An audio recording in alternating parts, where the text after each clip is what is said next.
We'll call the committee of the whole meeting to order. In the spirit of truth and reconciliation, we acknowledge the town of Edson is located on Treaty 6 territory, the traditional and ancestral lands of the Niqawak, Saulteaux, Siksika, Piikani, Kina, Dene, Nakota Sioux, and the Otipisimesuwak Métis Nations. We honor the knowledge of this land, the elders and youth which gather here for our ancestors who have gathered here for centuries. Now there is one, need to add an item, which is item 6, F1. All right, so if I get someone to move the agenda with the addition of item F1, the Alberta Wildland Urban Interface Expression of Interest, please. Councillor Tchachka. I so move to adopt the agenda as adjusted. Thank you. All right. If I could get someone, please, to move the minutes of the November 12th. Point of order. What? You didn't call for the vote. Oh, thank you. Rushing through this agenda. I'll have to get you back for that now. You know that, right? I had to say point Yeah, of order. and I totally forgot to ask. Is there any errors, any other additions or deletions to the agenda? Hearing none, all those in favor? Opposed? That motion is carried. Thank you. It's okay. I'll get you back. Committee of the whole. All right. Can I get a motion, please, that we someone moves the minutes of the November 12th, 2024 Committee of the Whole meeting? Councillor Moore. I so move. Thank you. Is there any errors, omissions, deletions, or corrections to such minutes? All right. Hearing none, all those in favor? And those opposed? That motion is carried. We have no presentations or delegations. Bylaws and policies. Our first presenter is Ms. Denise McDonald, our acting Chief Financial Officer on draft financial reporting policy. And I'll give you the floor.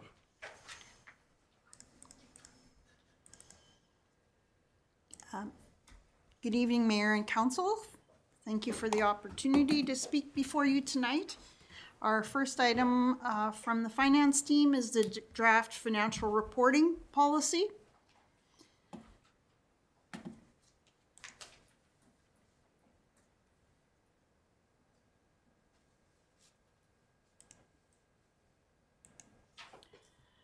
The draft financial reporting policy incorporates best practices and streamlined processes. It establishes the content of the reporting, responsibilities, realistic timelines, and completes other financial complies with other financial policies such as reserves and investment policies. The benefits of changing the policy are in line with being consistent, transparent, building a solid financial foundation, and it flows from budget to actual in an achievable manner. It maintains legislative compliance and adheres to public sector accounting standards. With that, I ask if Mayor and Council may have questions for me on the policy. Thank you for the presentation. Does council have any questions? Mayor Zahara. Thank you, Deputy Mayor Pasichny, through to Ms. McDonald. Thank you for your work on this. My question has to do with the reporting of capital projects, tenders, and RFPs, which were included in the previous policy. I don't see that included here. I'm just wondering if there's a reason why, or if it was just an oversight. Thank you for through the Deputy Mayor to Mayor Zahara. That's tricky. We did not report the tenders in the financial statements, but there is an area to have capital project reporting, so year to dates on capital projects. Would you like us to combine the bids and tenders like procurement with the reporting requirements? Yeah, so I believe in the previous policy, and please forgive me, it's not in the agenda package here, and we did email that out. There was specifications that when things went out for bid, that would be included within the financial reporting each quarter. I definitely do want to see that included because it keeps us up to date as to where our status is on certain projects. I don't know if council has further questions. I can have a further look here to see exactly which section of that was in the previous policy. But I think it's important that council is updated throughout the year as to where we're at in terms of RFPs and capital projects. Because we often get questions as to where, what decisions have been made. We're not involved in that process, but that needs to be reported back to us. Thank you very much for the question. That is on my to-do list to look at the procurement policy, and so I can add something in there with the idea that it might come back for revision. Thank you. Councillor Chechka? Thanks. Through the Deputy Mayor to Ms. McDonald, I just wanted to share that I also am aligned with Mayor Zahara on this. I feel that having some of the information, especially regarding the RFPs, have some value, especially when we have maybe people in the or businesses in the community that either have not provided provided an RFP, and then other people saying, how come you didn't support local businesses, right? So it gives us that council that opportunity to kind of bridge that gap and find out why they didn't put the bid in or why they did, or and see where we can do our best to encourage our local businesses to participate in that process. So thank you. Thank you. Thank you, Councillor Chechka. Any other questions or comments?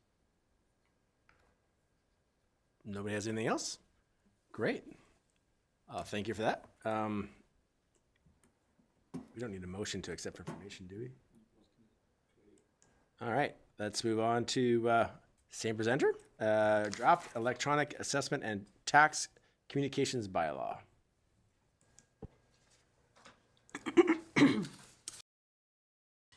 Before you is the electronic assessment and tax communication bylaw. The authority is granted to municipalities under section 608.1 brackets 1 of the MGA. This is a new area fairly recently that allows municipalities to set up electronic assessment and tax communications. Prior to this, you could allow electronic means, however, you were still required to do a paper copy. So this new legislation allows us to send it electronically and not follow up with paper. So municipalities have the authority to pass the bylaw to enable delivery of communications subject to security and confidentiality, public awareness, and that it remains voluntary. The benefits include modernizing communications for those who want it and continues traditional communications. The bylaw and request forms acknowledge FOIP, and the bylaw addresses undeliverables. And I'll correct that, the bylaw doesn't, it identifies the definition for undeliverables, but it's the form that identifies what happens with the undeliverables. Open for questions? Thank you. Questions? Councillor Moore. Through the chair to Ms. McDonald. Would there be a cost, an extra cost associated with this going electronic and such? Thank you, through the mayor to Councillor Moore. Thank you for the question. It actually will provide a cost savings because we'll not require having to do the notice by paper copy. There's a number of taxpayers that have requested it in the past, and we, even though they didn't want the paper copy, we still had to follow up with the paper copy. So I think this will make some people that want to be digital, they'll be happier with our service that we're going to provide to them because of it. Thank you, Councillor Moore. Councillor Taylor. Through the chair to Ms. McDonald, thank you for this work. I'm very supportive of this and going digital and saving a little bit of paper. Just a couple of questions. When residents fill out the form, as it were, will that be a digital form that they're filling out, or like they can fill it out online? We can share that out on social media. They can click on the link and it'll be easy to fill out. They don't have to fill out a paper copy or anything like that. Help us. No, is that right? We will have paper copies available here at the office if they want to do it that way, but certainly it will be available online. We can email it to them. Certainly, it will make it more efficient for them that are at a distance, or if they, are, there's a lot of people that work remotely. Oh, yeah, thank you. And the second question is just regarding making it secure. Obviously, we do get our utility bills emailed out and things like that. Residents are not going to be asked to like enter a passcode to. I just think about like our school when we get our pay stubs in, you have to enter a passcode to actually see the document. Residents aren't going to be asked to do that. I just think that'd be cumbersome for staff because people are going to forget their passcodes and all that sort of thing. It's just simply a PDF they get in an email. Is that correct? Through the mayor to Councillor Taylor. Certainly, the idea behind security is to ensure that the information that the taxpayer is providing to the town of Edson is secure and it's not shared between multiple departments. Okay. That's the idea. Certainly, we will look at how we can verify the information. So if someone provides us the information, we will look at their civic address to make sure it's accurate to our information. Or we might, depending on cybersecurity and that type of thing, we want to make sure that the information we're collecting is correct. And so therefore we might have to follow up with a phone call or something just to verify we received this by email and we're just verifying it was you that sent it, that type of thing. Thank you. Thank you, Councillor Taylor. Anybody else?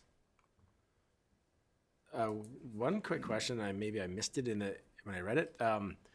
With the tax notification, what happens in the event of a property changing hands? Thank you for the question. A property changing in hands, it's up to the taxpayer to notify of the change, the new one. Typically, we should be receiving notification when it does change hands, but if it's in that window where it's May, we would have to follow up with the new property owner to see if they wish to get it by email or by paper. And one other trick question, what in the event of a death?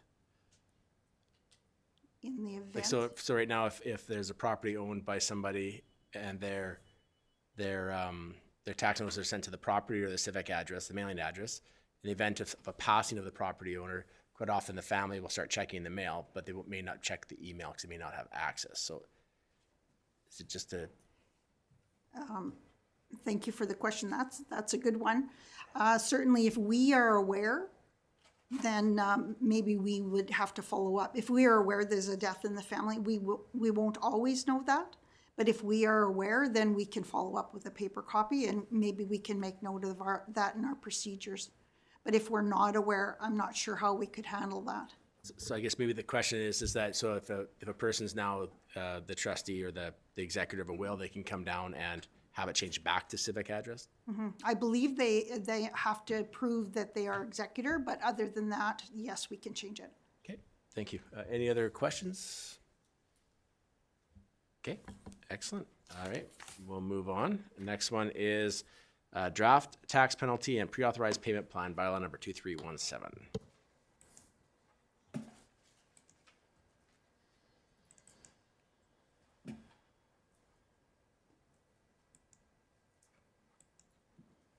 Tax penalty and pre. This briefing note is on the authorities granted under section 344 to 345 of the Municipal Government Act. Municipalities have the authority to establish penalty for non-payment of taxes. The changes in the bylaw include due upon sending and mailing versus upon receipt. That has to do with the penalty date to ensure that we're complying with the act that says we cannot charge a penalty unless it's 30 days out in the mail. So moving the date to be consistent to the 15th of the month rather than the 1st in July and January 1st. And that gives us time to get past those holiday dates and being consistent with each one of those penalties. Promotes and continues with the pre-authorized payment plan. We will do some promotions to ensure more people are on the pre-authorized plan. Currently, we have 29% of our taxpayer rolls on the pre-authorized plan, so we are actually in a good position. This little graph shows our comparative analysis of comparable municipalities and the rates being charged. You can see overall 28% is what is charged on average for all of those municipalities. And the town of Edson currently charges 18% over the time frame from July to June of the following year. And we're proposing to move it up to 9% for July 15th, 6% for August 15th, January 15th, 8% on all outstanding, and March would be 4% on all outstanding, noting that July and August are current only. With that, our collection rates for 2023 were 75%, and by December 31st, we were sitting at 93%. When we look at this year, we are at 61% at June 30th, which is quite low. And December 31st to date, that's why there's an asterisk there, is at 93%. So we'd like to get that mid-year up to more like 90 to 97% where it should be. And we can do it in two ways, the pre-authorized plan or tax penalty for non-payment. Open for questions. Do the pre-authorized plans go into the considered to be paid at June 30th? I'm sorry, ask the question again? The pre-authorized payments, like for instance, like my taxes come out monthly. So would I be in the paid by June 30th considered because they're pre-authorized, or am I in the 93% at the end of the year? That might be a good question, whether we include, typically I would exclude the pre-authorized payment plan in that 61% because they are considered paid, but maybe we have to verify the data and I'll send that information out again to you. Okay, thank you. Councillor Taylor. Yeah, through the chair, Ms. McDonald, with the pre-authorized payment, essentially you're taking the money out of their account once a month or like monthly, whatever. And if they miss a payment, because that could happen, maybe the money's not in their account or whatever reason, then is there a penalty at that point then? And how does that get applied and how is that interpreted within the bylaw? We try our best, thank you for the question through the chair to Councillor Taylor. We try our best to work with the client in case it was an error or sometimes changing banks will cause that, and that like an email address that gets forgotten. So we would have a 3-strike rule to try to collect that and move on. And if not, then we will pull them off the plan and then they would be subject to penalties. Yeah, just a quick follow-up. So then with the penalty, does the penalty kick in then after the said 3rd strike immediately then? And the penalty would be, sorry, I'm just not, 9%? Would that be? It wouldn't, so the question is, depending on where it is in the process. So say they get kicked out in June. So yes, the penalty of 9% would apply because it's all outstanding. Okay, Or half of the year is outstanding at July 15th. okay, However, if it goes NSF at say August, then we wouldn't backdate a penalty for July 15th. We would just go forward. I'll go for it. Okay, all right. I don't know if that's made clear within the bylaw. I'm not sure. That's why I asked the question, so thank you. Thank you, Councillor Taylor. Councillor Moore. Through the deputy mayor to Ms. McDonald. So how does our 29% prepayments compare with like jurisdictions? Thank you for the question through the chair to Councillor Moore. I am not sure. That's something that we can certainly collect for you and share that out to council. I feel that's quite high. My gut feel is more like 10, 15% is probably where, from my experience, is where most municipalities sit. So this is a very good thing because it helps with our cash flow and And our budget's from January to December, and the tax notices aren't sent out till May, so when we penalize July 15th, half the year is gone already. So it's nice that people go on the pre-authorized plan. It's a win-win for both the town and the property owner. Thanks, Councilor Moore. Mayor Zahara. Thank you for this and all the information and the work put forward. I do know that in the past I have received inquiries when people missed the tax deadline because it has fallen on a weekend, July 1st, and now it's July 2nd, and they're getting penalized, and there's nothing we can do about it. So I appreciate moving the date. To be honest, I do have a concern with charging 9% right off the hop. I understand the reasoning behind that. But we're in a time where many people are struggling, and it seems like this is just a double whammy. And I understand we have the tax payment plan. We need to do a better job of promoting that. So I'm very uncomfortable with a 9% penalty on July 15th. My preference would be to keep it at 6 or maybe increase it to 7, and then look at a stronger penalty further down the line. Just because there are some times that people just miss it for whatever reason. To hit them with a 9% penalty, I think is really penalizes people at a really difficult time in many people's financial situations. So as it stands right now, I don't think I could vote in favor for that. But I would be in favor of having stronger penalties further down the line on September 15th and January 15th. But that's just my perspective. Thank you, Mayor Zahara. Councilor Taylor. Yeah, through the chair to, council and administration, I guess. Yeah, I can get on board with what Mayor Zahara is saying. I mean, staking at a 6% to hop. And then September, I think, hitting a 9 or 10% at that point, because at that point, we've already given them notification, you've missed your payment, okay, and they still haven't paid by the 2-month stretch, okay, then that penalty needs to be stiffer, right? I understand why it's 9% in the hopes that you're putting the fear in people. You got to pay up so we can hit a better target, better than 61% at the July 15th. I wonder if just moving the dates to the 15th would correct a lot of that. I would wonder if that's already going to increase us by 10% just on its own, and then the stiffer penalty later on, I think would be a better fit. So that's my take on that. Anybody else have any other questions? All right, I don't hear any others. Thank you very much for your presentation. Thank you.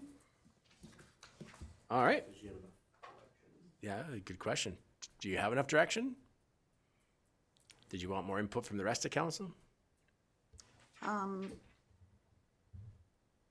Thank you for the question. So if I change the July 15th to say 7% and September to 9%, is that more tolerable for council? Yeah, okay, thank you. Great, thank you. All right. All right, moving on.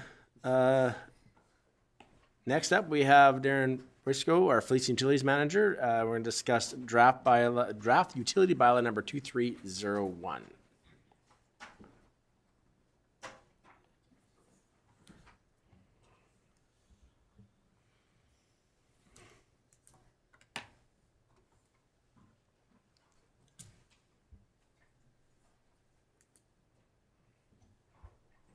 Mayor, Deputy Mayor, members of council. Key your mic, please.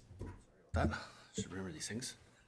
Good evening, Mayor, Deputy Mayor, members of council. Thank you. And today we're bringing back the draft utility bylaw. We've been working on it for a while now. As per the briefing note, you will see we've got some fees and rates adjustments that will not be talked about at this one. That will be brought up later on at the fees and rates bylaw when that comes back in January. So right now we'll hop into it. All right. Which one is that was the other arrow? Okay, you don't know how to run the computer apparently.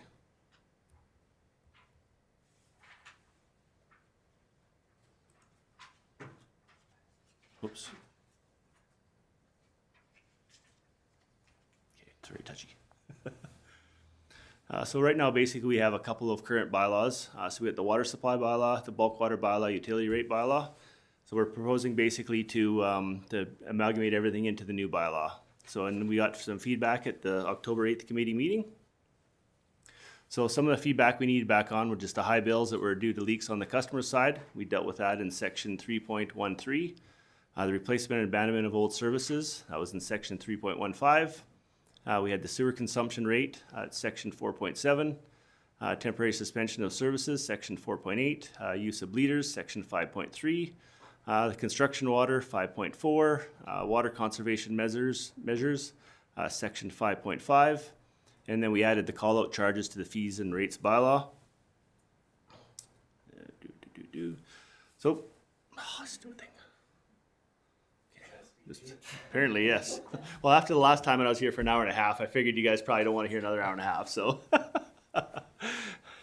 So basically, our next steps, we want to discuss any concerns you guys had with the bylaw, any questions about it. Obviously, then we're gonna, I'll put everything basically back if there's anything, and then present it back to you guys in January again. So I guess with that, is there any questions, concerns, or anything to discuss on the bylaw, or any further direction we need to add something, or anything we might have forgot, or?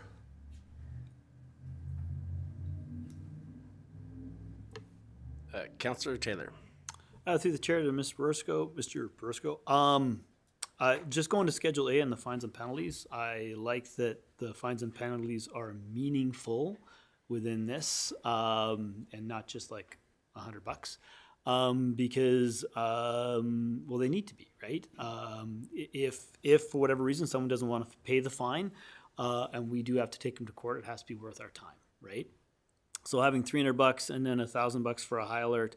Obviously, I know we have Mr. Christensen here as well in terms of enforcement, dealing with that, dealing with these fines is, obviously we want to work with the residents as much as we can. And, you know, will be up to enforcement to decide if a warning is necessary. The resident says, oh, geez, I didn't know, I'm sorry, you know, I'll turn it off right away, as opposed to, just digging in their heels and say, I'm watering my lawn no matter what, and I don't care.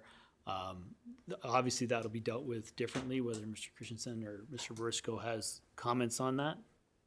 Yeah, through the chair to Councillor Taylor. Obviously, our first step has always been the education part of it. The last thing we want to do is go out there and, you know, come up with a heavy-handed fist kind of thing, and what are you doing kind of thing. It's obviously, we're going to go out there, we're going to educate the resident, let them know why, how it's important, the reasoning why we're asking them. Then obviously, if we don't get compliance, that's where we're going to ask help from bylaw services to step in. But our whole step in everything of this bylaw is, first of all, is educate the people.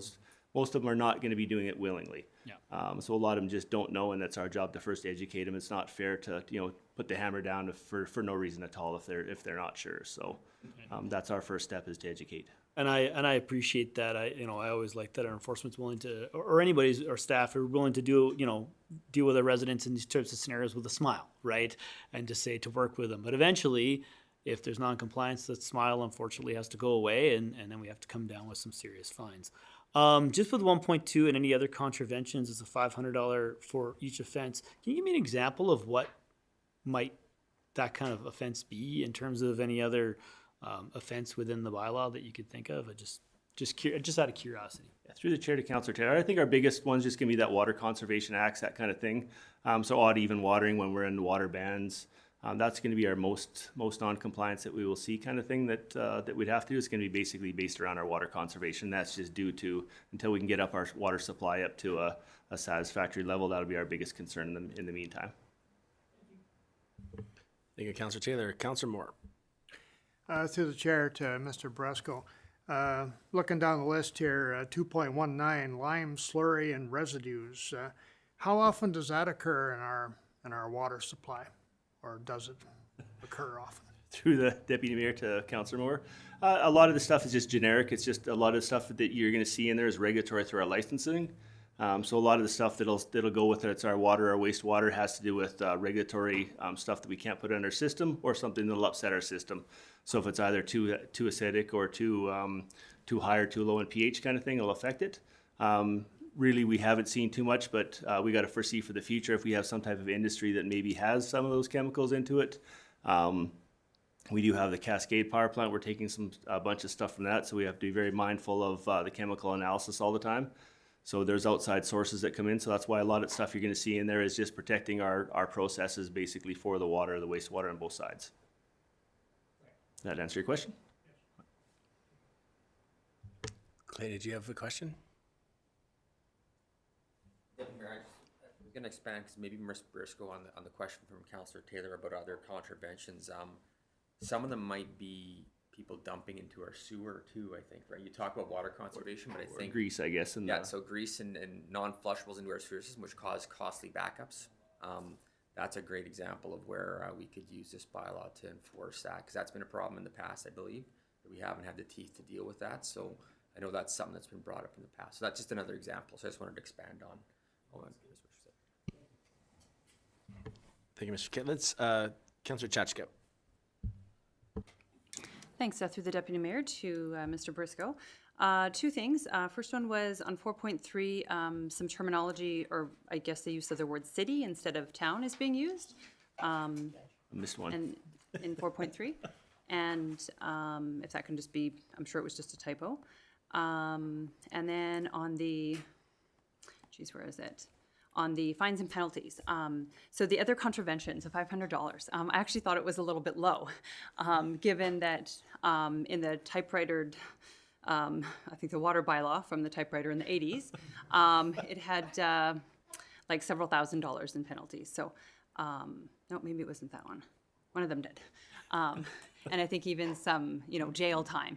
So, which is pretty extreme, but I thought something a little higher would be preferred by me, especially if there's opportunity for grease. And we know that if we have to, if the town has to go back in and fix that and repair that, the bill is going to be much higher than $500 is my guess. And then also if someone's like bypassing a water meter or something, right? That takes a lot of investigating to determine that as well. So I thought maybe a bigger fine would be a better deterrent for those types of things, was my perspective. Yeah, and through the Deputy Mayor to Councillor Chachka, all we really tried to do on that was try to be consistent with the rest of our fines. If you look at any of our other bylaws that had a fine, that's kind of the fine structure we followed. But there's no reason why we can't up some of it or even make the second or third one. For the most part, once we educate and go off to people, I don't believe we'll have a whole lot of problem where we're going to get to the enforcement part of it.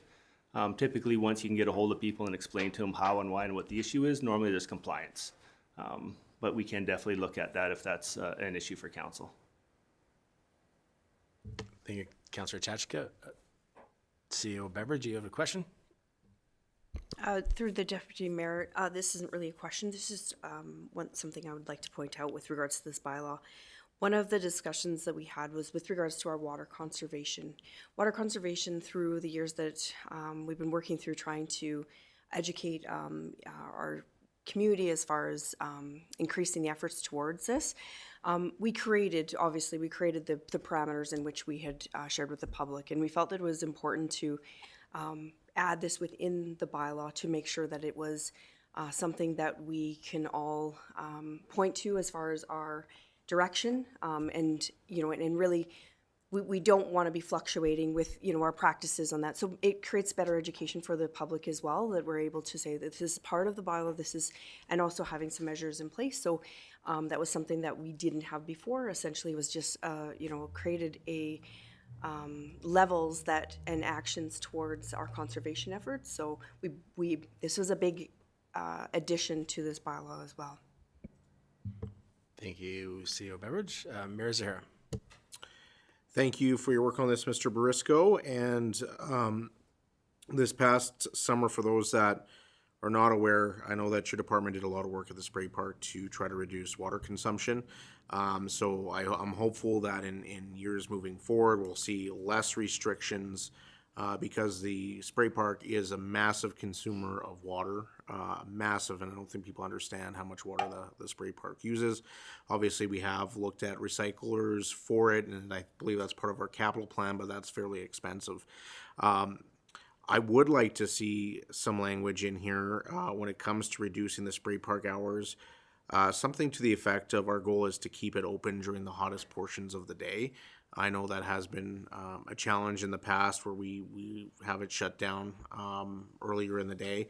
And really when people want to use it, it's later on in the evening. So I don't know if we can include some language in that just for future direction, so it's clear that, you know, we will try to keep it open during those peak times when people are going to be using it after work or later in the afternoons when it's hot outside.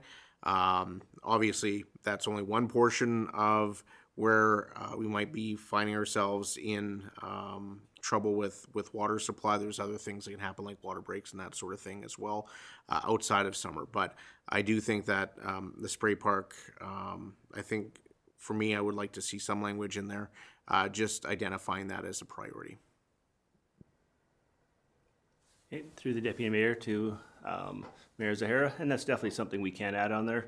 It is all over the place when I looked at different ones. I'm not sure if it's in most municipality bylaws, but a lot of them will have that little plaque, I guess, up there that doesn't kind of guarantee any direction. And obviously the last thing, that's why we worked so hard, or the team worked so hard to get the reduction, is the last thing we want to do too is turn it off. It is a highlight of the community. You know, and I definitely have to really kind of give kudos to my team. This last month, we've kind of got, we keep track of obviously how much water we produce and how much we sell through the water meters and that. And they've got, the last month was a 5% loss, which is huge. That's, you know, they're doing a phenomenal job. They're working really hard every day to try to figure this out for us to be able to supply more water to the residents and be more effective and more efficient. And definitely we can look at, you know, putting something in there, just some different wording for the spray park, because that is our goal, is to have it there for our residents. You said 5% loss, like last month was a 5% loss of water? Correct. So that's like seepage through pipes and stuff? Yeah, we're all, sorry, through the deputy mayor to the deputy mayor. That could be anything. Now that obviously that's could be just, you know, whether it's something from the meter or not reading it, or it's leakage from the fire hydrants. It could be from just any type of fire. But, you know, to get that number down is huge for us. There are obviously always some unaccounted water that's going to go somewhere. It could be an illegal connection. We're trying to catch everything. We do have a bunch of programs in place to catch that, but we've continually been trying to get that number down. And it's been a goal of the department for quite a while to find out and tighten up basically where we're at, and then we can know, do we have a lot of leaks underground, and where do we need to focus our time? Okay, thank you. Is there any other questions? Oh, Councillor Bevan. Through the chair to Darren, when you say you count on what you have water loss and that, do you count on when you flush your fire hydrants all around town, how much water you're flushing out of there that we are losing down our drains? Yeah, through the deputy mayor to Councillor Bevan. Yeah, so we have a spreadsheet that we've been tracking for 10 or 15 years. I can't remember how long. It's kind of adapted. We keep track of how much influent or goes into our sanitary system, how much rainfall we get, and we do basically make the notes and kind of generalize how much water goes through, and then that accounts for our loss. So anytime that we have a big major fire event or any of our big floods, we kind of keep track of all that so we can kind of trend what's what. And then we'll keep track of any type of event that goes on, kind of thing. So we've got a set of notes, and then we can compare that year over year kind of thing. So we keep track of all the water that's monitored through our private wells, everything, our commercial, residential, all that stuff. So we can basically kind of watch for anomalies, and that's where we can help. If we have any infiltration issues, we can go, okay, well, why is this trending higher or not? We have somewhere to look. Otherwise, we've got 85 or 2,400 homes to look at and connections. It kind of makes it tough. Where do we start? So it's kind of just some of the tools we're using in our toolbox to just better manage our system. Thank you, Councillor Bevan. Mayor Zahara. Thank you. Under 5.19 fire hydrants, item I, upon request, the town may, in its sole direction, perform maintenance and inspection of private hydrants at the customer's sole expense.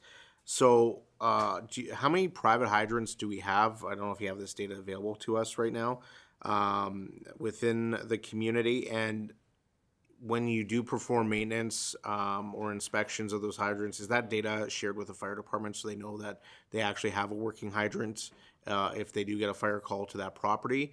Or is that not something that we're tracking currently? Through the deputy mayor to the mayor. Currently, right now, the way it's set up, we don't really track it. As far as I know, that the only ones that the fire department will see is the out-of-service ones that we know of. So any of the private ones, I want to say is about 29, so that ranges from trailer courts. Yellowhead County has 2. Obviously, dealerships have 2 or 3. Most of our Walmarts have 2. So I want to say there's about 29. Right now, that's kind of a funny one, and I'm not sure I know, and I can't speak for him. He's in the back. Our fire chief is working on a fire services bylaw, and that's where it'll probably be able to get in a little bit more on.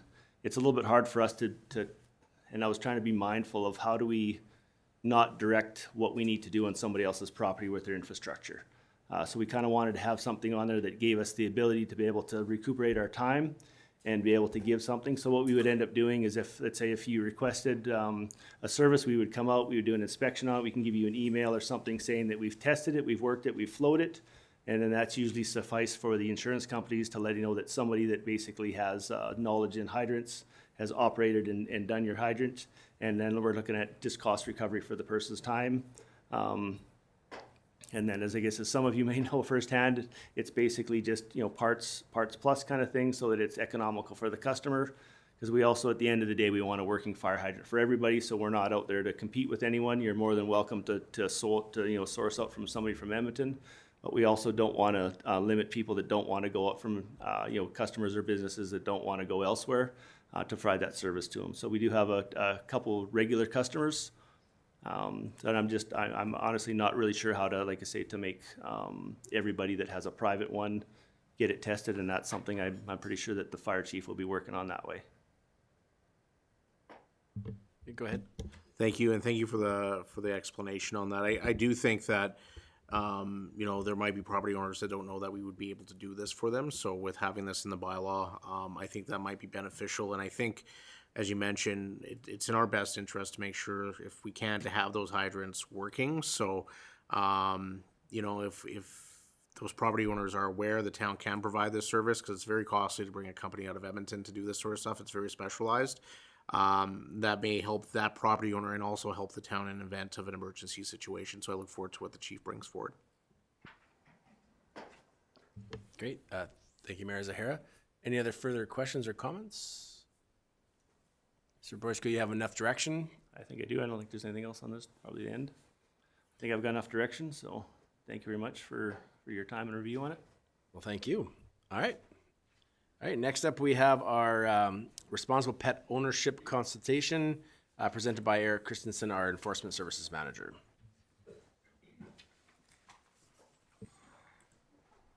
And the floor is yours.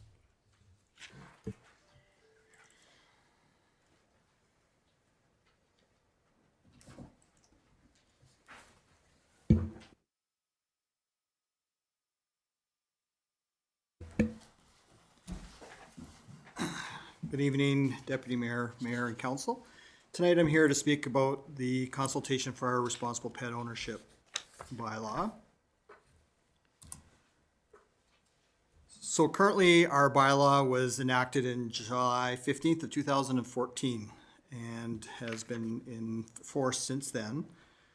Upon reviewing the bylaw, we had some challenges that limited focus on our pet welfare, which was primarily enforcement focused with limited emphasis on pet care and owner responsibility. There was inconsistent pet education of the owners and responsibilities, and there was limited regulations of cats, pet abandonment, pet overpopulation, and non-dog related incidences. So with that, we are wanting to change the name from Animal Control Bylaw to Responsible Pet Ownership. Within this new pet ownership bylaw, clarifies the responsibility and duties of pet owners, emphasizing their obligation to provide appropriate care, adequate shelter, and a safe, healthy environment for their pets. This is a shift from the animal control framework to responsible pet ownership, which places the responsibility for animal welfare squarely on the shoulders of the pet owner rather than focusing on the concept of the animal itself. So the goals for the responsible pet ownership bylaw is to streamline licensing, regulates the number of pets allowed per residence, outlines restraint regulations, including leash requirements, containment protocols to mitigate risks of public safety and wildlife, establishes a clear definition between nuisance dogs and vicious dogs, and provides parameters addressing aggressive and dangerous animals. Also has a complaint mechanism along with clear penalties for non-compliance to ensure timely resolution and accountability. With simpler and clearer regulations, pet owners are more likely to comply with local laws, reducing the burden on our enforcement personnel.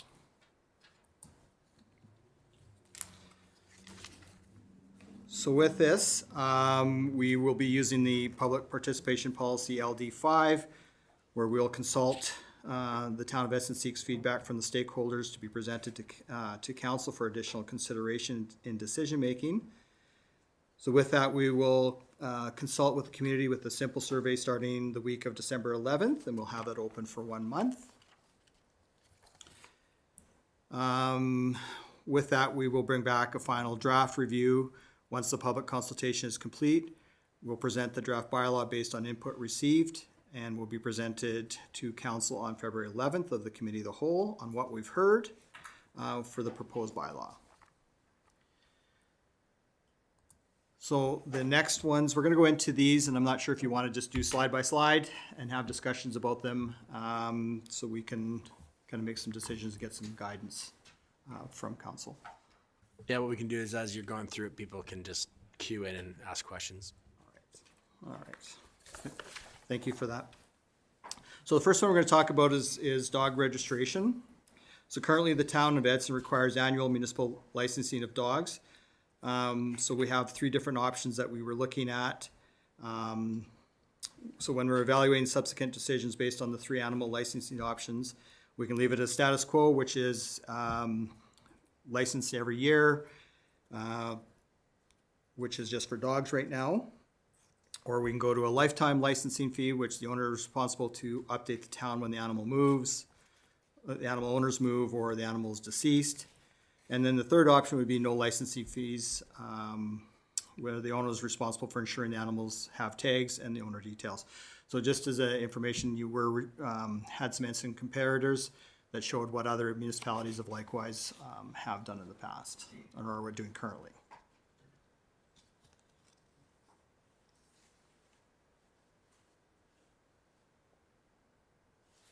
Questions?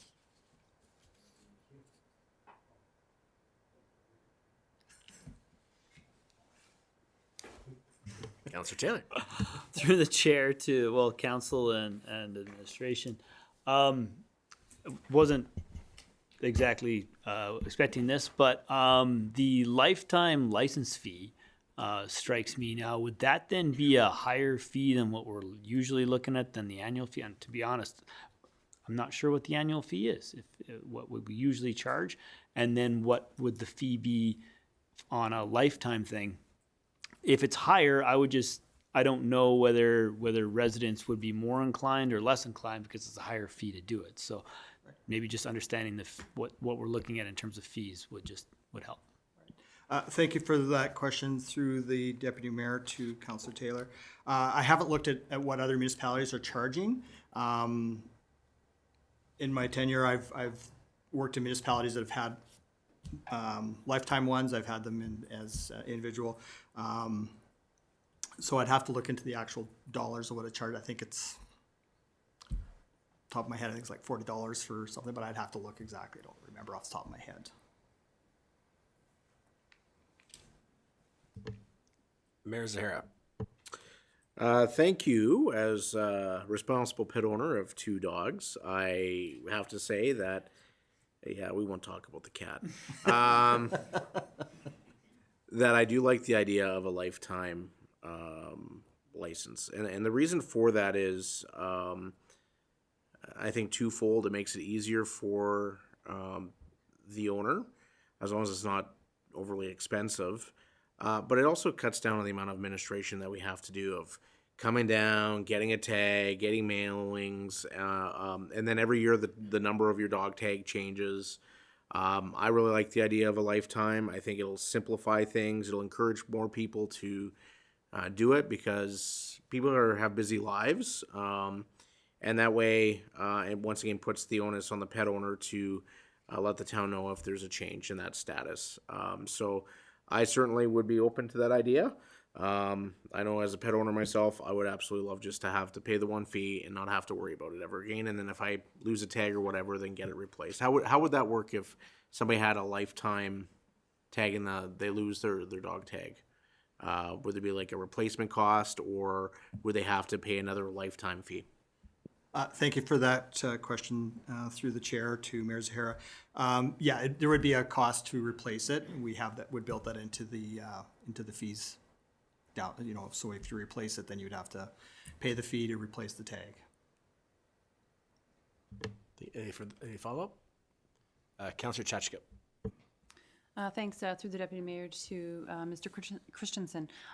So Mayor Zahara took a few of my questions, but I was kind of wondering how much of an administrative burden it was, and if it's a high administrative burden where everybody has to come into the office and physically get a tag and pay a bill right there. I think that's a lot on both ends. And if the lifetime one was a bit cleaner, you come in and get it once and you don't lose your tag, you're good for a long time.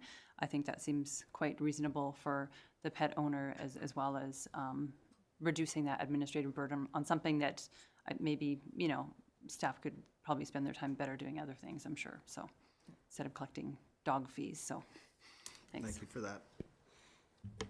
Thank you, Councillor Chachka. Councillor Moore. Through the Deputy Mayor to Mr.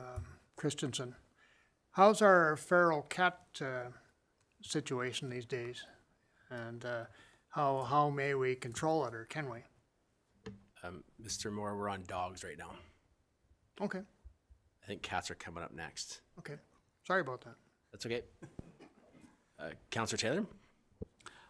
Through the mayor and Mr. Christensen, based on the comments here, I can get on board with a lifetime licensing fee as well, so long as the cost isn't like so extreme that it prices people out. Like whatever I don't know what the cost is per year, but hopefully we're not saying, well, this is the cost per year. If you want a lifetime one, we're going to increase it tenfold.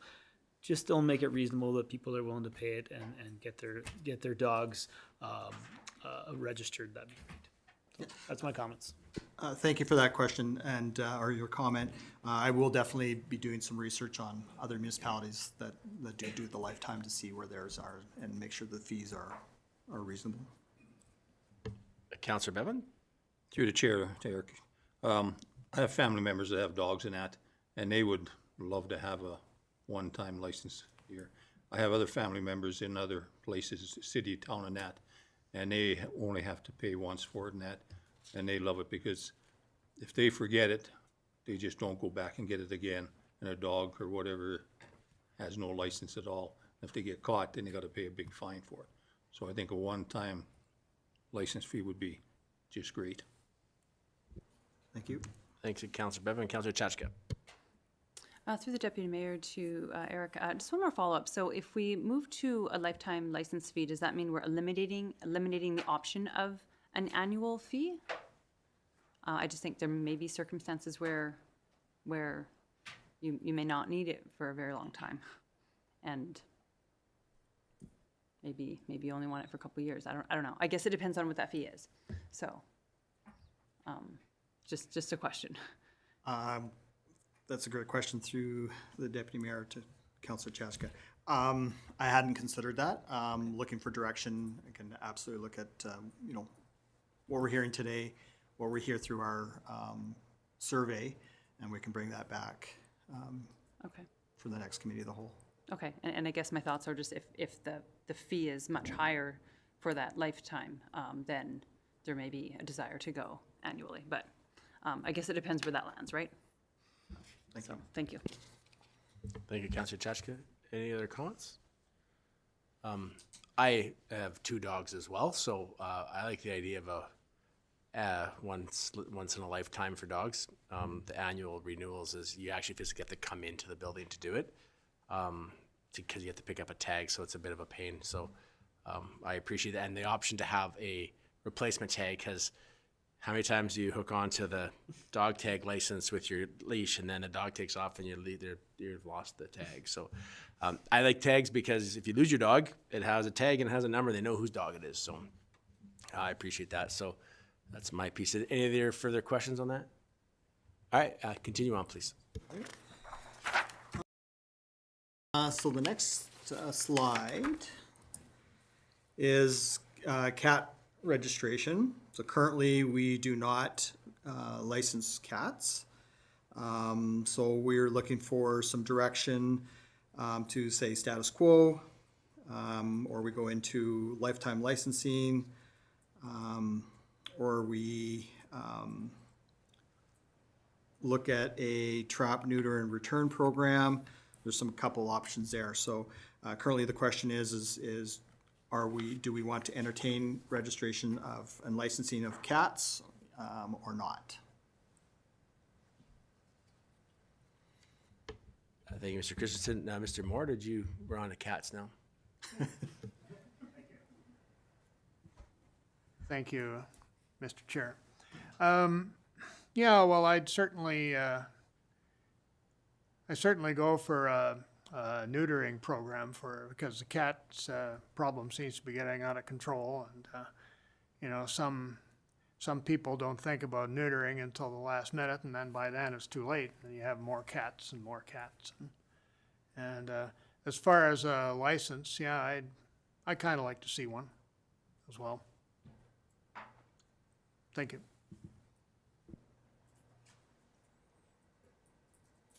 Nobody's jumping all over the cat. Oh, Mayor Zahara.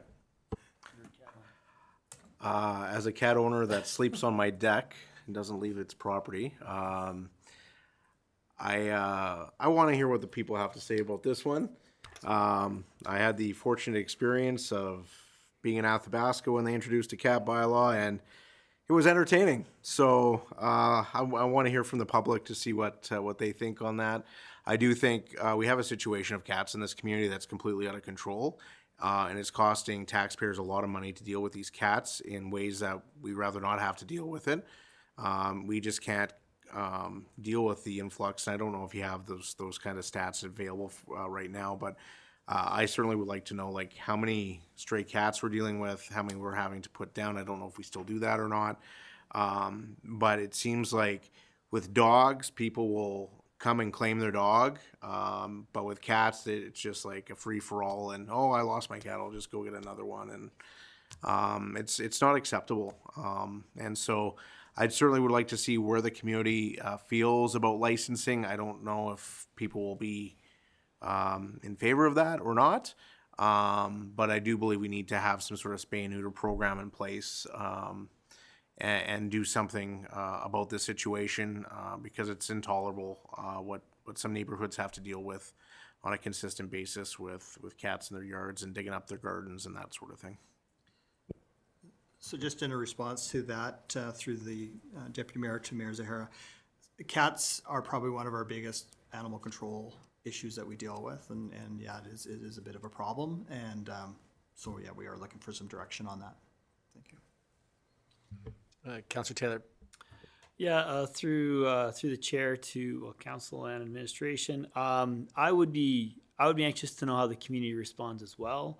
I know of concerns of residents dealing with cats on their property and that sort of thing, and then having those residents not know where the cat is from. They don't know. They can phone that, and they phone enforcement.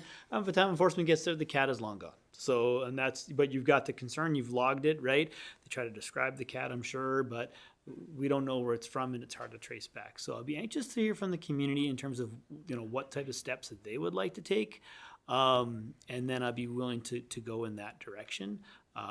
As Mayor Zahara said, it can be a bit of a contentious issue, and I haven't personally dealt with stray cats on my property, and I'm certainly not a cat owner, not at all.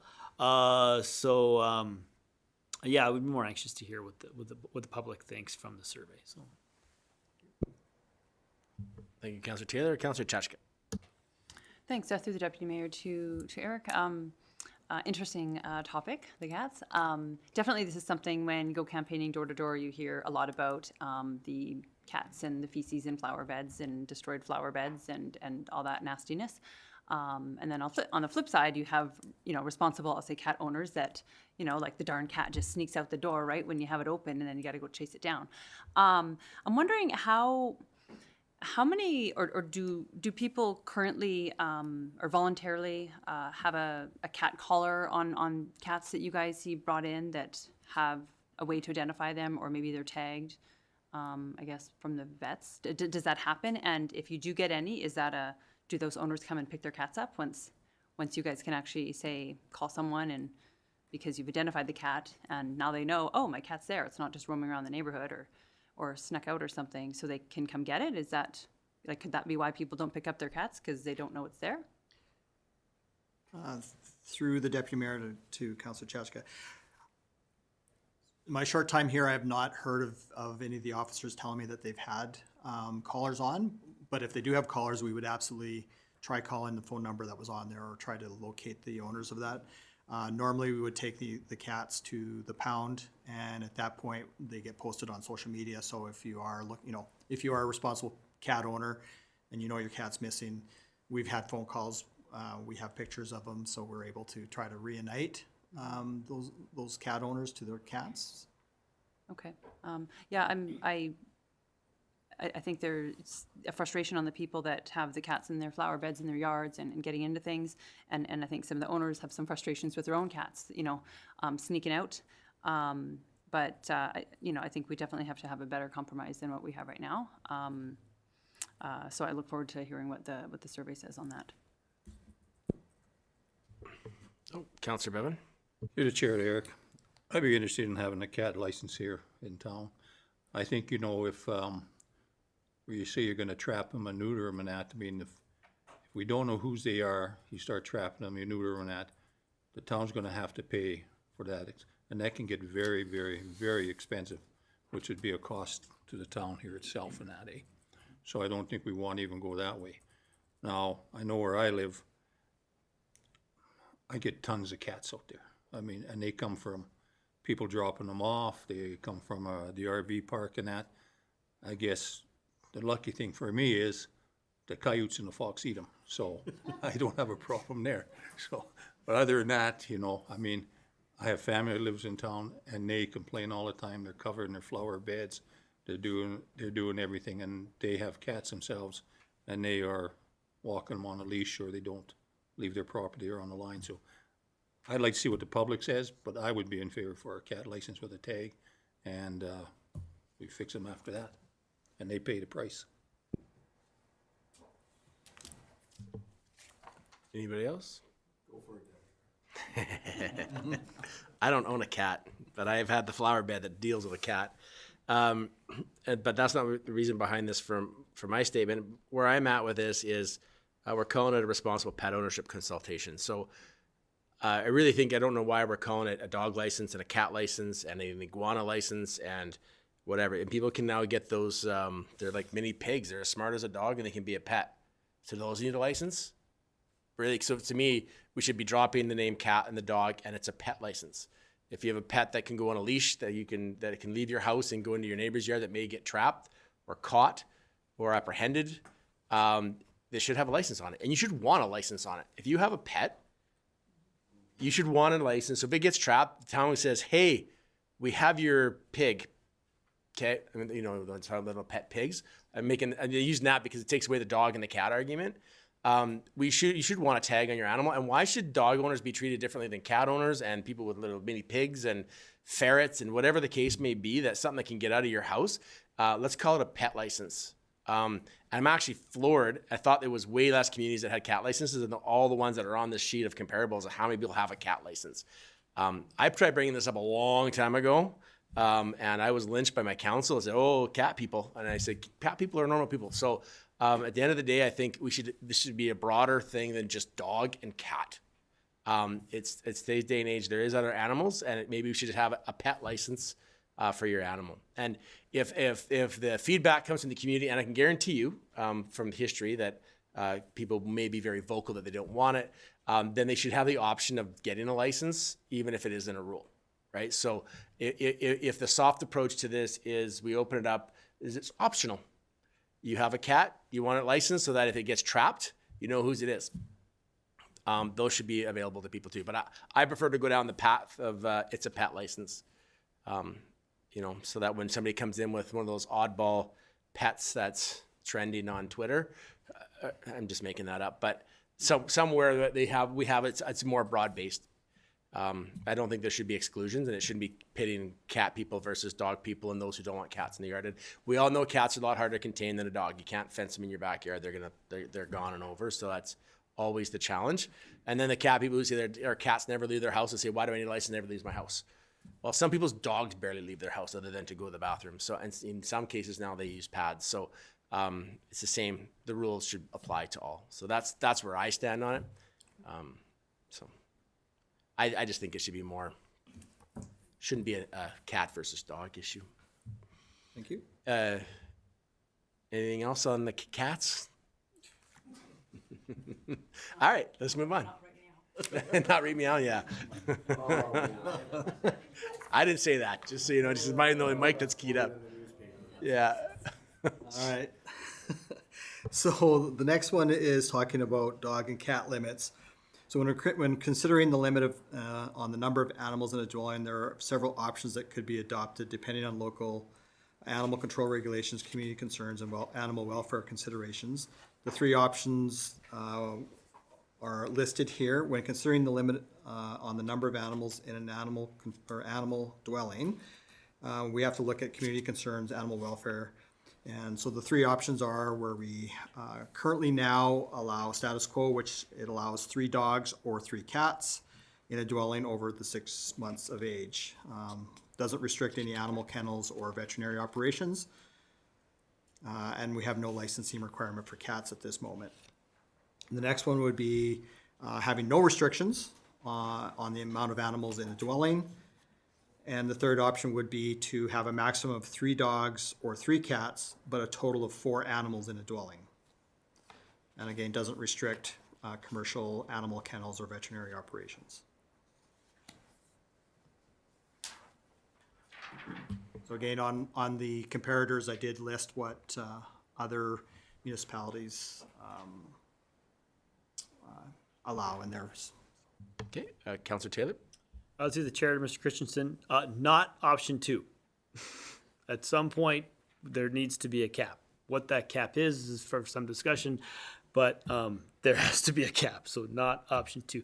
I'm looking more towards option 3 in terms of that.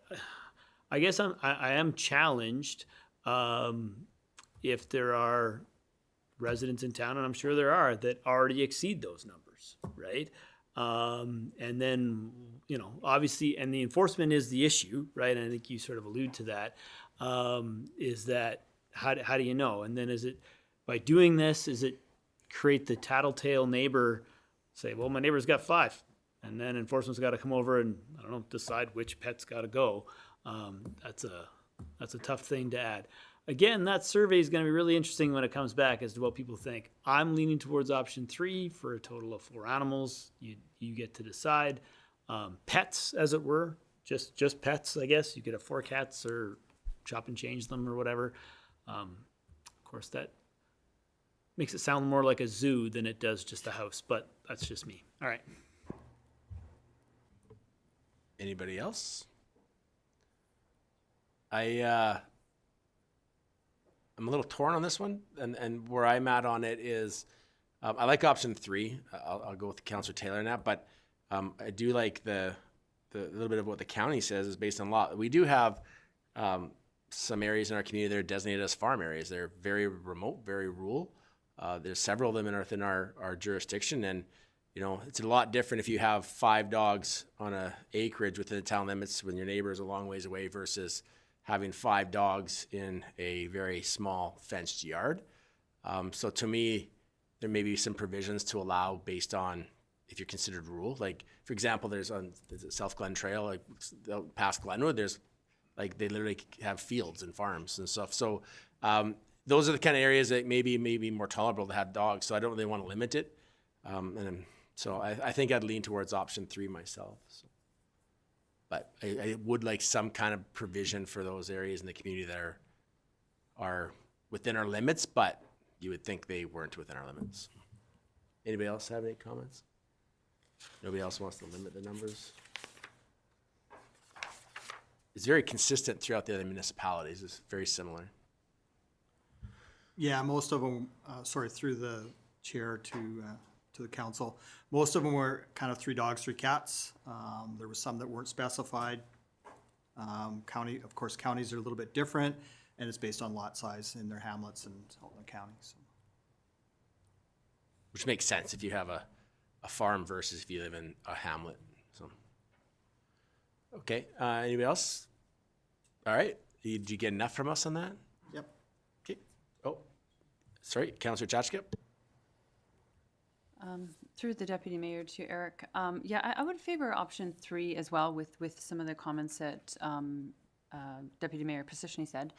How do you go about enforcing this though? What is this just based on who would register their pets in general with the town with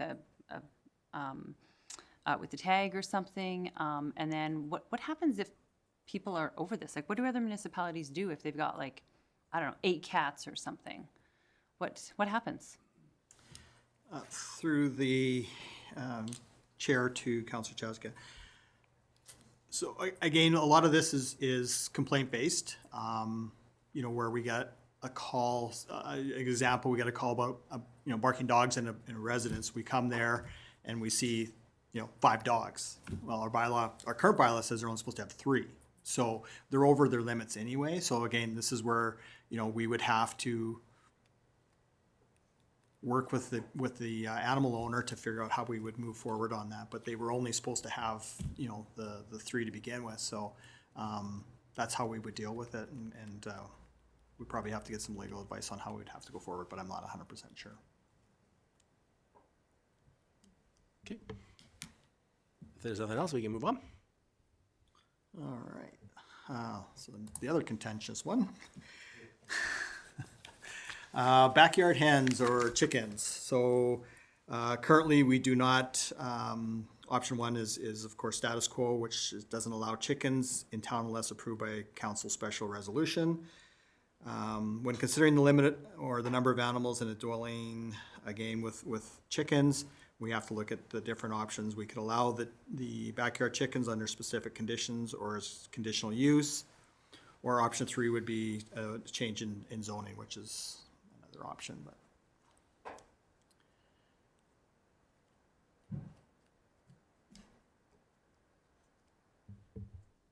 Anybody? Councillor Cheshka. I'm comfortable with option 1.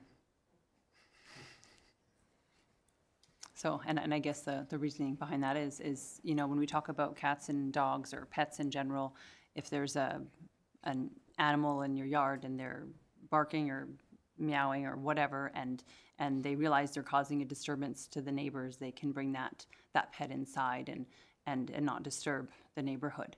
I'm not quite so certain that backyard hens has that same effect with being able to quiet them without causing a disturbance, or to stop causing a disturbance to the neighborhood, even with coops.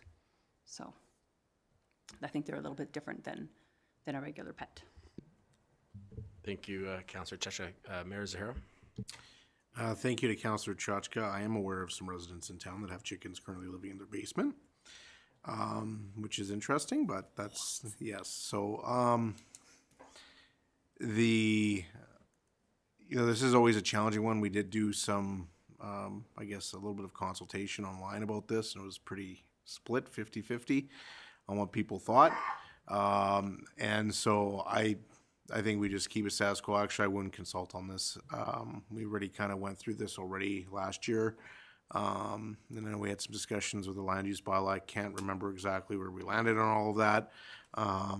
But, I understand both ends of the argument, wanting to, being able to have some freshly laid eggs at your home. But I also understand the argument. You're living in town. If you want to do that, then maybe town isn't for you.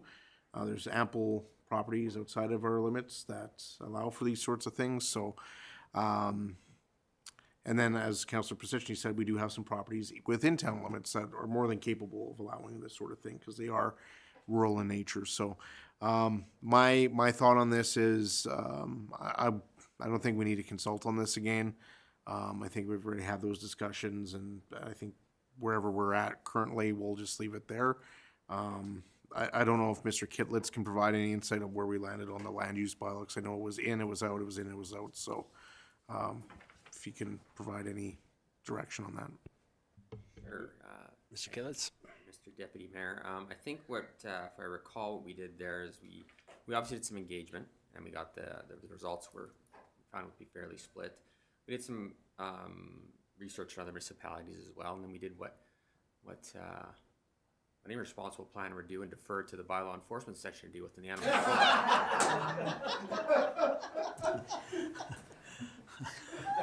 Thanks. I will say that through the deputy mayor to the council.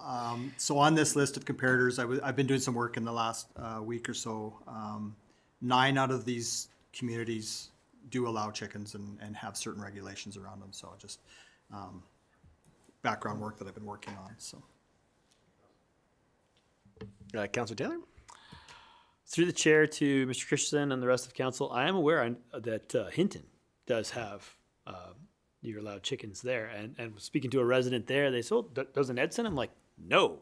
And they asked, doesn't that cause a problem? I'm like, maybe. And I am torn as well. There are some properties in town that perhaps could get away with this, right? And those are some of the larger acreage properties.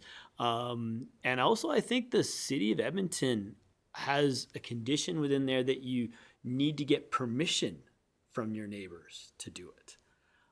So then suddenly the onus is maybe not on us, but like, do your neighbors approve it? Because, you know, if you got a dog that's going to bark at them all day, then you wouldn't be necessarily approve of that. I know that defers the problem to somebody else, which is, you know, what some politicians like to do. Yeah, and planning departments like to do it as well. So I don't know about raising this up again. I wonder, even going back to that survey, how many people were actually in-town residents when completed that first consultation. I think a number of them might have already lived in the county, and they were already using that service. When I remember looking at the first one on social media, going through the residents, I'm like, oh, that person lives in the county, and they were supportive. And then a lot of in-town people were maybe more against it. It was maybe not as 50-50 as what we think it was. So, yeah, I don't know about leaving it off the survey, but so long as it's town residents completing the survey, and I think there still has to be stipulations in there about the lot size, 100%. So, and to Mayor Zahara's point, chickens should not be living in your home. That's just, I'll just say that as a PSA. Thank you. Anybody else? I'm definitely not roosters because they're noisy, but I don't see the harm in 1 or 2 chickens myself. But there's definitely areas within our community that I think they absolutely fit. This goes back to how many people can have dogs. I'm sure we still have areas that are zoned farmland and they get taxed as their land gets taxed as farm. So definitely those areas, it would make sense. And it's one of those things where people out there say that this is one of those areas municipalities need to look at it for, you know, people can have a chicken in their backyard and have an egg. But really, I'm not dying on the mountain. The 1 or 2 chickens I don't think is a big deal. And once you get past 1 or 2, they start to smell really bad. So then they have all kinds of other problems. So it may just be a lot of work for it. I don't know, maybe the idea that Councillor Taylor had where if you have to get your neighbor's permission. So, or I don't know. I'm not, 1 or 2 hens. When I was a kid, we used to have rabbits in our backyard. So, I mean, it's one of those things. Sometimes people have weird pets. So, I don't know. I have no more to add to that. I do think there's portions of the community that absolutely do apply. But in some neighborhoods, they may not be a good fit. So, Councillor Taylor. And through the chair, and Deputy Mayor Petition, you just kind of said something that triggered this, is that a chicken isn't a pet at the end of the day.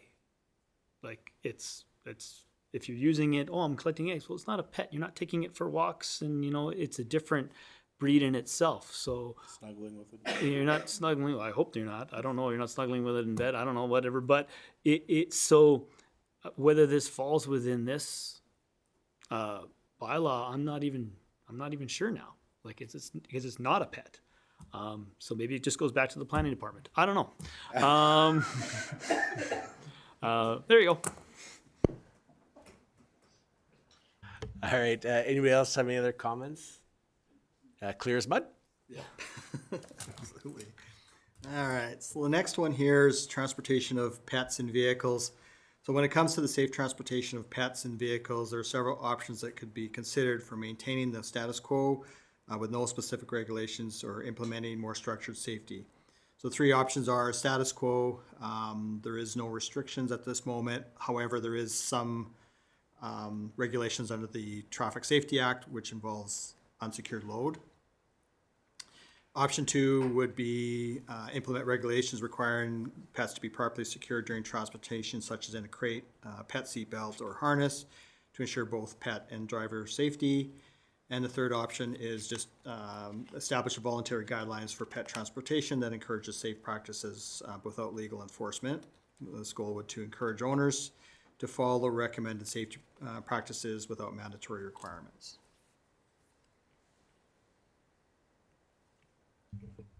Anybody have any questions? Councillor Chachka?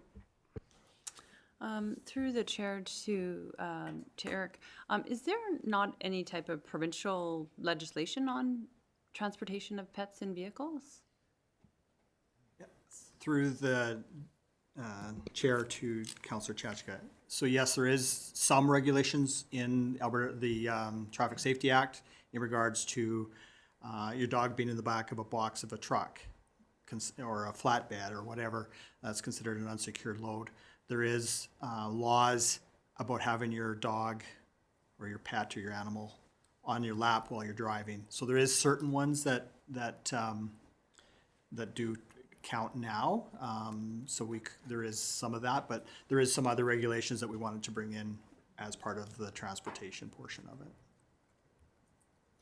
Thank you, Councillor Chachka. Mayor Zahara? Thank you for this. My perspective is, I think we just refer to the provincial, whatever the province does on this. I'm a little concerned on how we would enforce that. Say if we stop somebody on the highway that's driving through town, they're not going to be aware of what our current bylaws are. And we have a lot of traffic that comes through our community. So I'm probably either in favor of option 1 or option 3. There's no harm in providing education and that sort of thing, but and I honestly think we have bigger fish to fry when it comes to the bylaws that we have to deal with, and you guys are pretty busy as it is, so that's kind of where I'm at.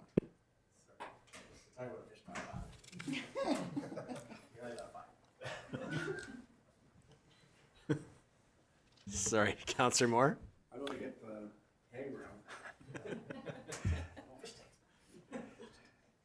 around. Through the chair to Mr. Christensen, I noticed around town when I'm traveling around, I noticed, and this was last week, there was a couple of really cute dogs sticking their head out the window, and I'm thinking, what if the driver forgets and presses the window button, and then you have a decapitation or something? That would be awful. That would be terrible. But I don't know. Again, I don't know how to go about the regulations and such. It could be pretty tough enforcing them, and so I guess we just have to depend on common sense, I suppose, on behalf of the pet owners. But it does scare me. Thanks. Thanks, Councillor Moore. Councillor Taylor? Through the chair, I can go with option 3. We're basically it's deferring most of it to the Alberta Traffic Safety Act, and we're just providing suggestions for just to keep both your pet and the owner safe in the community. There's nothing wrong with providing that education, that sort of thing. I'm not interested in trying to enforce how people are, have their dogs in their vehicle, right, and that sort of thing, that they have to be in a crate or anything like that. Thank you, Councillor Taylor. Councillor Bevan. Through the chair, I could get on with option 3 too and that, and I know you see a lot of people running around with pets, running around their vehicles, hanging out the windows. I'd be interested to see how many violations are handed out by the provincial police with these animals running around the side of the vehicle or sitting on their laps, driving down the highway and everything else. I mean, I don't know of anybody that ever has got a ticket from that, and I've seen a lot of people, and a couple of my kids do it themselves, and yeah, I get on them pretty bad too, but it'd be interesting. Through Councillor the, Bevan. through the deputy mayor to Councillor Bevan. I can't comment on other agencies on how, if they do issue those violations. I can say in my career, I haven't issued any violations, but I've given a lot of warnings in regards to it. So that's how I can answer on that for education purposes. Thank you. I'm good with 1 or 3. But any other direction you from us? Anybody else? All right, carry on. All right. All right, so the next one is regulation of other animals. Do you believe that the town should explore the possibility of regulating to allow additional animals such as livestock, prohibited animals, fowl, goats, pigs, etc.? When considering these regulations of non-domesticated animals such as exotic pets, wild animals, or animals that are not typically kept in households, municipalities have different approaches that they can take, and I have 3 options to regulate non-domesticated animals. So we can basically, option 1 is status quo, regulations not allowing chickens, turkeys, geese, guinea fowl, and other poultry, bovine, equine, porcupine. But we do allow for pigeons or for rabbits under the current bylaw.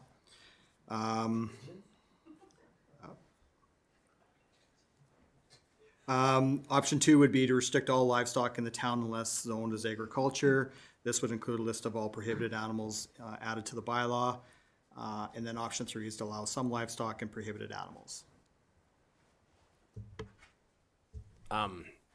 Interesting. This again kind of goes back to the part where I call it pet. Like, let me put a scenario out there, and I don't know if it's covered, but the bovine, is that cows? Yeah. I hate to get so restrictive on our laws over an animal, right? There's a lot of exotic pets out there. Maybe I don't know. Like, let me put an example. We have an opportunity to get a doctor, but their partner is a hawk trainer, and we're not allowing hawks, so now we don't get a doctor. You know what I mean? Like, these could be detrimental. Like, first of all, who's gonna have a porcupine? Because I don't think in Alberta you're allowed to take a porcupine out of the wild and have it in your backyard. So I really think that one's moot. I think some people have ducks. Like, it's pigeons. Like, those are a pest. Like, unless you have them carrier pigeons, like, why would you have pigeons? Rabbits, I get. Like, people have pet rabbits. Like, they're like a cat. So that would be under the pets. But and livestock, like, we're not gonna start allowing cows and horses. But again, this goes back to my part where we have places in town where you could have a horse and a cow. Huh? In my backyard. Well, not your backyard, not my backyard, but there is people with large fields in Edson within our town limits that are considered farmland. So it gets, wow, this makes it complex. I don't know, I ranted. Who else? I'm the only one who talked about this. Councillor Taylor, thank you for saving me. I don't know if it's saving me. I just go back to, through the chair, that, again, these aren't really pets. Like, these are now into, like, livestock animals, like, and that's a whole different thing. We talk, if we were gonna name the bylaw responsible pet ownership, these aren't pets. Like, so I'd be more, sticking with option 1, whether or not the chickens is a separate thing altogether, if we're gonna look at other municipalities, but everything else on that list, there's lots of places in the county that are a short drive to town. I hate to divert to that, but that's where the properties are, right? And you know, if that doctor does have a spouse who is a hawk owner, then there's lots of properties near town as well that can accommodate that. I just, yeah. So and again, I question this being included in the responsible pet bylaw because I don't foresee a lot of these as being pets. Thank you, Councilor. Day. Maybe, for me, maybe option 2 is your one. If it's zoned agricultural, it's a little different story. Again, I don't think you're allowed to have porcupines.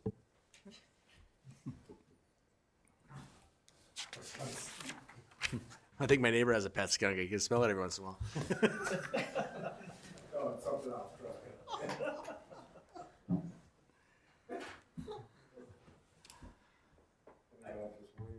Oh, Councilor Chachka. Through the chair to Mr. Christensen, I think I probably agree with Councillor or Deputy Mayor Positioning. I think option 2, restrict all livestock in town unless owned as agriculture, and that, as been said, many of these are not pets. So I'm curious, where does like a parrot fall? Is that considered fowl or poultry, or is that a different thing? I don't have a parrot, but usually they're kept like inside of a house in a cage within a house from what I gather. Maybe that's just my assumption, but and they're not usually an outside animal, but I know people have those, right? So yeah, I don't know how that lands. Through the deputy mayor to Councillor Cheska. So parrots, birds like that type of would not be included in this. It's not considered an exotic animal. It's not considered it has a different meaning under the bylaw, so it would be allowed. Funny story, but I did hit a parrot once with my vehicle in town. It left a dent in the bumper. Big bird. Oh, yeah. I thought, why do we have green crows? Bang! So anyway, I digress. Anybody else? All right. Let's move on. All right, so in conclusion, the importance of updating the bylaw to reflect a shift towards responsible pet ownership, emphasizing both pet welfare and community safety. And we want to encourage active participation from the community in shaping the new bylaw, and emphasize the goal of fostering a compassionate and safe environment for both pets and people. So what are our next steps? So our next step is to do a public consultation period to gather feedback from residents, pet owners, and local animal welfare organizations. We will take what we've learned from that. We will draft a bylaw for review. Once we have the public consultation, we will refine the draft based on what we've heard. We'll present what we've heard to council on February 11th. And at that point, we would look for approval for incorporating any input as directed, present a final version of the responsible pet ownership. Bylaw 2313 for adoption and repeal previous bylaw at a later date once at a council meeting. And once we do that, then we'll following the adoption, we'll roll out the bylaw and focus public education campaign to ensure widespread understanding and compliance. With that, I open it up to any questions. Thank you, Mayor Zahara. Thank you to Deputy Mayor Positioning and Councillor Taylor. I'd request that this gets referred to Youth Council for some input as well.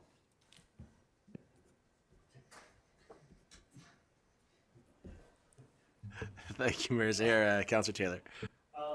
Yeah, through the chair to Mr. Christensen, thank you for setting this up.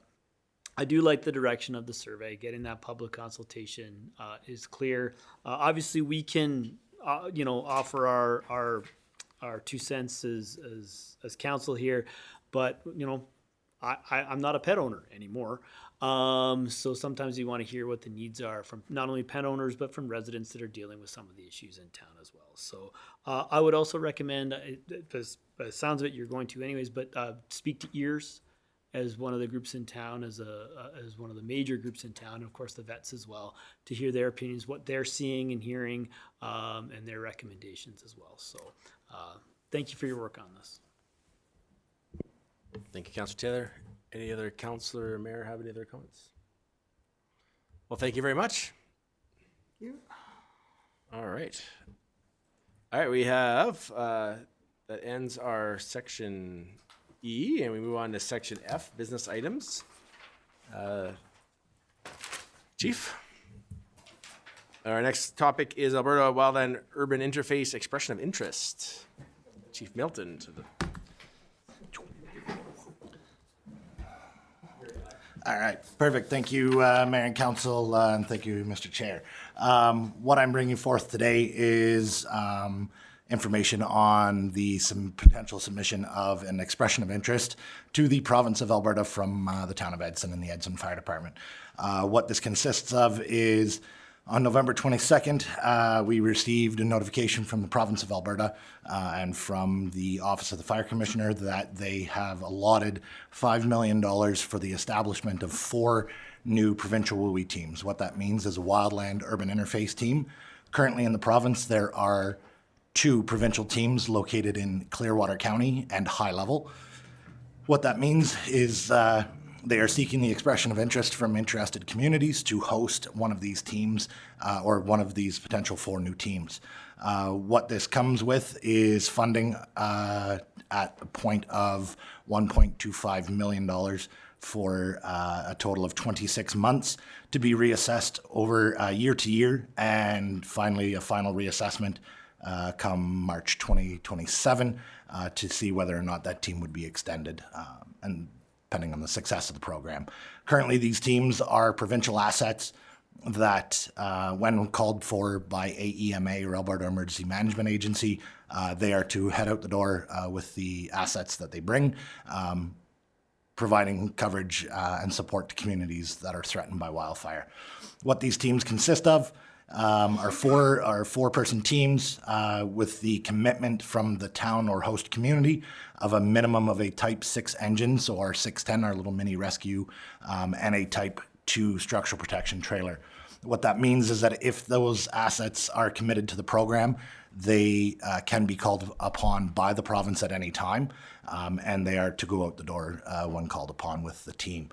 What that means is it does not mean that it will be called for every time. For example, our Type 2 SPU, if we were a successful proponent for this, it would be only when it's requested. Conditionally to that as well,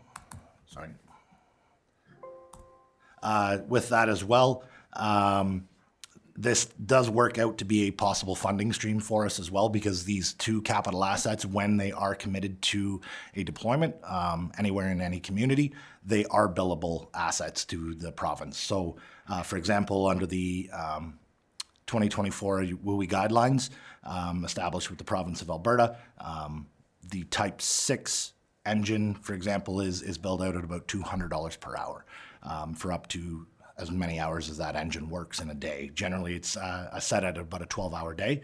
Additionally, the Type 2 SPU is billed out at approximately $3,400 per day. If it is open and used, the equipment is being used. And if it is there just to be used in case it hasn't been opened yet and equipment taken out of it, it sits at about $1,600 per day. With that, the funding that is provided for this team for the 26 months is able to be used for regular wages, benefits of those 4 members, administrative support, fuel, equipment, repairs, maintenance, travel costs, per diems, registration, training, personal protective equipment, uniforms and materials, and telecommunications and other, as deemed necessary by the province.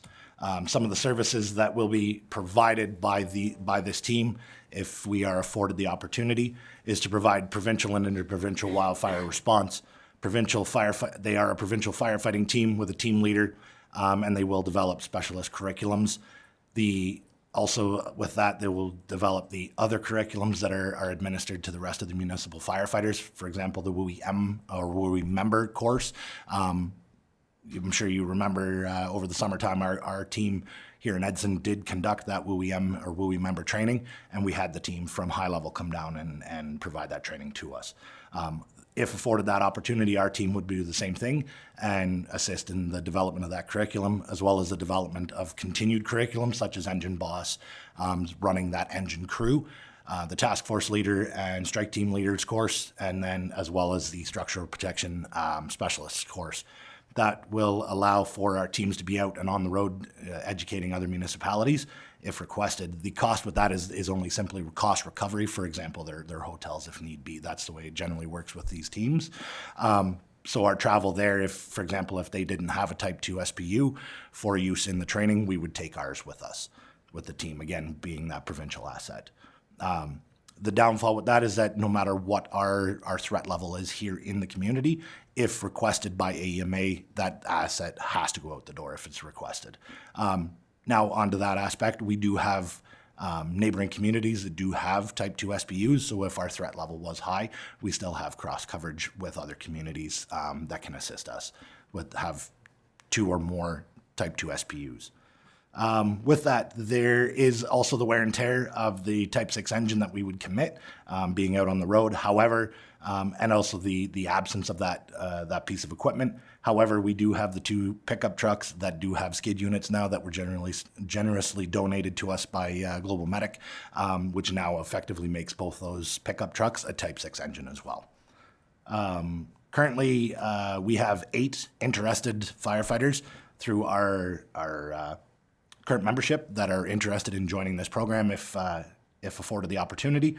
And right now it is only an expression of interest. In the webinar briefing that we had on Monday, the information that was provided, it seems to me that there are a number of other interested communities throughout Alberta that would be putting in an expression of interest. So at that time, this is what I have, and I'll take any questions for you. Thank you, Chief Milton. Mayor Zahara. Thank you for your presentation, Chief Milton. You've answered all the questions that I had. Obviously it would be concerning if we were in a high level threat here in Edson and our unit got deployed to another area of the province. However, as a community that's experienced unfortunate situations, I was very thankful for all the units that came for us. And I think we're stronger when we're working together in tandem and working with the province. And no doubt if something happened here, I know the units from surrounding municipalities and Alberta Emergency Management Agency will ensure that we have the appropriate coverage as well. As long as we have the volunteers available and we're generating revenue, I'm certainly willing to look at doing an expression of interest. And if there's a lot of competing fire departments out there, we may or may not get it. But I think we're in a fortunate situation where we have learned a lot over the last 2 years. We've deployed to other communities, and we're in a good location to provide this service as well, because I think that was one of the situations is we've seen that with the flooding as well, where those resources are spread on opposite ends of the province and there's nothing. So it'd be good to have something in this region. Correct. Through the chair to Mayor Zahara, that is correct. We are ideally positioned to have this team in this area. That is kind of a piece that I'm operating off of on this expression of interest if we go that method, providing that we have multiple methods to get north, south, and east and west for us. And again, touching on that, AEMA is great in supporting all communities and getting us some necessary resources that may be required to assist us if we're dealing with an event that the fire department itself cannot handle. Thank you, Mayor Zahara. Councillor Taylor. Through the chair to Chief Milton, I'm very supportive of this direction. I'm very supportive of these types of partnerships. And with our fire department, which is first rate in the work that we've seen, certainly since I've lived here in Edson, it's been first rate. I'd be shocked if we weren't selected in this, and based on your comments just now as well. So supportive of these types of partnerships and supportive of the direction. Thank you, sir. Thank you, Councillor Taylor. Councillor Moore. Through the chair to Chief Milton. Would this be comprising members from the Edson Fire Department and Yellowhead County Fire Department as well, or how would that work? Through the chair to Councillor Moore, no, at this time it would be a sole partnership for the town of Edson hosting this team, which would be members from our department here in Edson. The exploration of a potential partnership is always there, but again, dealing with the funding can be somewhat tricky. But at right now, the expression of interest be for the town of Edson from our membership. Thank you. Thank you, Councillor Moore. Councillor Bevan. Through the chair, I am in support of this. I like the idea, that we can get additional funding in that. And I also like the idea that maybe if we get extra funding, we can also maybe buy another SPU unit. So that if we have to lend one out, we have a backup one there or two or whatever in that, or we could add to our, you could add to your firefighting equipment and that, which would be definitely a bonus for us. And I think it's a bonus that we're able to help other communities out that really have a hard time. And that where we seem to have, our fire department has always been excellent here. And I think this only will help us grow, and maybe more of the public would like to come into our fire department too. Thank you, through the chair to Councillor Bevan. That is correct. Some of the funding that could be used, we could potentially look at the purchase of an additional SPU in protection for our community. Not only that, it's growth and allowing our community to help and repay that favor that we've received from everybody else. Thank you. Anybody else? Well, I definitely support it. Being in the community with the fire department, when other communities are coming to help us when we were at risk, it's a nice feeling, and it'd be nice to be able to pay it forward through this type of a program, and definitely bolster our fire department. So I think it's a great initiative for the successful community for it. Anybody have anything else? Anything in closing, Chief Milton? No, I just want to thank you for your support, and I will keep you apprised of the success or how things go for us. Thank you very much. Thank you. All right. We have no meeting closed, right? Well, I call this meeting adjourned. That was easy.